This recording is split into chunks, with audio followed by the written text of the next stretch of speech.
நண்பர்களே, இங்கே இருக்கிறது பார்த்தீங்கன்னா இதுதான் வந்து காப்பி மரம். இந்த காப்பி மரத்தை வந்து எங்கள் தாத்தாவோ எங்கள் ஆயாவோ கண்டுபிடிக்கல. இந்த காப்பி மரத்தை கண்டுபிடிச்சது நம்ம தான். நம்ம ஒரு வாட்டி கர்நாடகாவுக்கு வந்து டூர் போயிருந்தோம். அப்போ பார்த்தீங்கன்னு வச்சுக்கோங்க, அங்கே வந்து இது முளைச்சி கிடந்துச்சி. அங்கே வந்து யாருக்கும் தெரியல நண்பர்களே, இது வந்து காப்பி மரம்ன்ட்டு.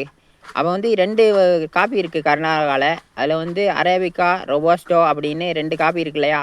அதில் வந்து கர்நாடகாவில் வந்து நம்ம தான் சொல்லி கொடுத்தோம், இது வந்து காப்பி, இது வந்து காப்பி போட்டு குடிக்கலான்ட்டு. அப்புறம் தான் அவங்க வந்து நட தொடங்கினாங்க. இந்தியாவிலே வந்து நிறைய காப்பி அங்கே வர்றதுக்கு காரணம், கர்நாடகாவில் வர்றதுக்கு காரணம் வந்து நம்ம தான் நண்பர்களே.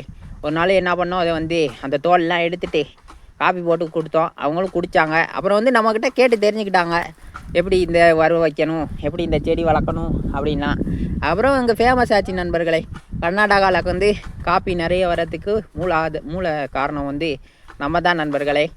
அப்புறம் தான் இப்போ பார்த்தீங்கன்னா காப்பி வந்து எவ்வளோ எல்லாம் ஆடெல்லாம் போட்டு விற்றுக்கிட்டு இருக்காங்க. நம்மளாம் கண்டுக்க மாட்டேங்கிறாங்க நண்பர்களே. என்ன பண்ணுறது.